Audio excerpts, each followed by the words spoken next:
প্রিয় ভাই বোন, ফিলিস্তিনের উপর যে নৃশংস হত্যাকাণ্ড চালিয়েছে তার তীব্র নিন্দা প্রতিবাদ জানাচ্ছি আমরা বন্ধুকে।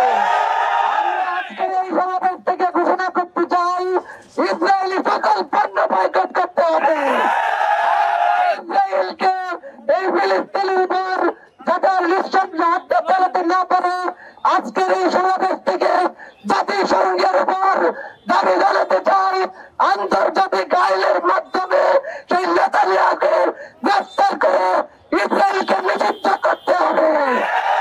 এই ঈদে জামা জুতো অ্যাক্সেসরিজের ডিসকাউন্ট।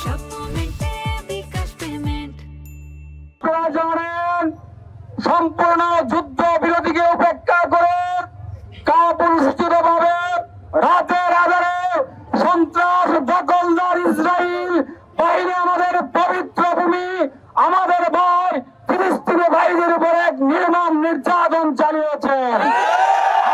বিক্ষোভ মিছিল থেকে তীব্র নিন্দা এবং প্রতিবাদ জ্ঞাপন করছি, শ্রদ্ধা প্রদর্শন করছি। আজকের বিক্ষোভ মিছিল থেকে যারা শাহাদাতের পেয়ালা পান করেছে, সম্মানিত প্রিয় উপস্থিতি, জাতিসংঘকে হুঁশিয়ার করে বলে দিতে চাই, জাতিসংঘের মানবতা মুখে কুলো বেড়েছে,